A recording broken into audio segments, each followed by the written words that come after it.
বিসমিল্লাহির রহমানির রহিম। আজকে তেজগাঁতে ভয়াবহ জ্যাম। কারণ হচ্ছে ডিপ্লোমা যারা পড়ুয়া আছে তারা আন্দোলন করতেছে তাদের দাবি আদায়ের জন্য।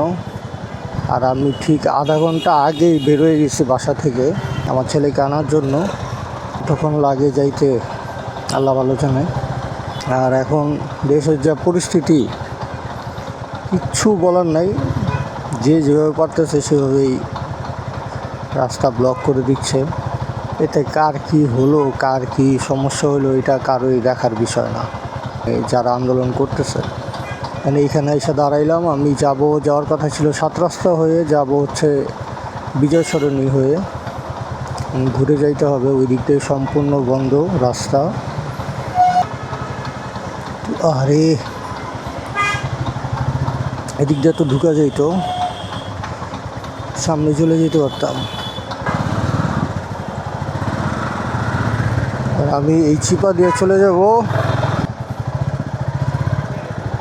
রাস্তা তো কি আর বলবো ভাই, এই যে সাইডে বাইডে ভ্যান গাড়ি রেখে দিছে বন্ধ। ওই দিক দিয়ে রাস্তা যতটুকু আছে ততটুকু বন্ধ, মানে বন্ধ সমস্যা একটা অবস্থা আর কি। মোটামুটি বিজয় সরণি উঠতে পারলে আমি বেরিয়ে যেতে পারবো আশা করতেছি।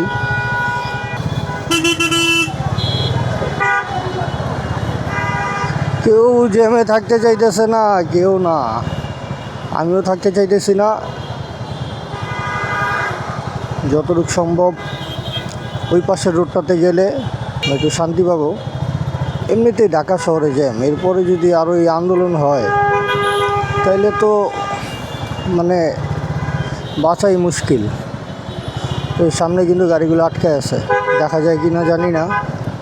এখানে ট্রাফিক মামারা দাঁড়ায় তামসা দেখা ছাড়া আর কোনো উপায় নাই।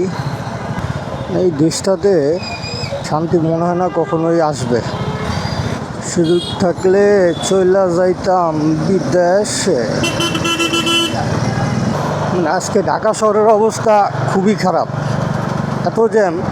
মানে একটা রাস্তা যদি বন্ধ হয়ে যায়, পুরো ঢাকা শহরের চিত্রই পাল্টায় যায়। আর সেখানে ঢাকার কেন্দ্রবিন্দু তেজগাঁতে রাস্তা ব্লক। এই যে মানুষগুলো এগুলা অ্যাম্বুলেন্সে মইরা থাকবে, হসপিটাল পর্যন্ত যাওয়ার সুযোগ নাই, যে অবস্থা ঢাকার। এই তো স্বস্তি দরকার আমাদের। দিনে বেরোবেন রাস্তায় বসে থাকবেন, রাত্রে বেরোবেন রাস্তায় চুরি ছিনতাই ডাকাতি হবে। এই হলো অবস্থা। ওই পিছনের জ্যামের কিন্তু আপনার এইখানেও আসর পড়ছে আর কি। এইখানে কিন্তু সচরাচর এরকম থাকে না। ও আচ্ছা, এটা সোজা খুলে দিছে, এটা বন্ধ ছিল কিছুদিন, সোজা যাওয়াটা বন্ধ ছিল, এখন এটা সোজা খুলে দিছে। যাক, ভালো হয়েছে আমার জন্য। জ্যামে আমি যাব বায়ে, আমার জন্য ভালো হয়েছে। বায়ে একটু চাপটা কম থাকবে, দ্রুত চলে যেতে পারবো।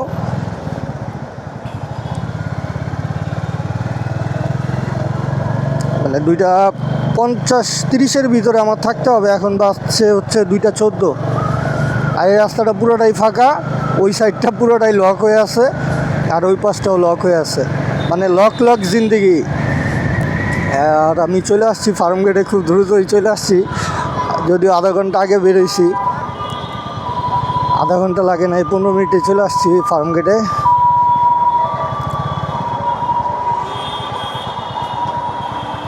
আমি এখানে একটু দাঁড়াই, পরে যাই ওইখানে। তো দাঁড়াইছিলাম আমি, যে স্কুলের সামনে এত আগে যায় লাভ নাই। এখন যাই স্কুলের সামনে যাই দাঁড়াই, ছেলের জন্য অপেক্ষা করি কখন ছুটি হবে, নিয়ে আসবো।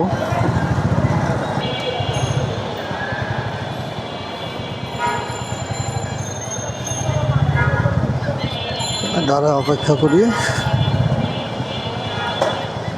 ছাড়া আর কী করবো, অপেক্ষা করি। আগে চলে আসছি যে আমার চিন্তা করে।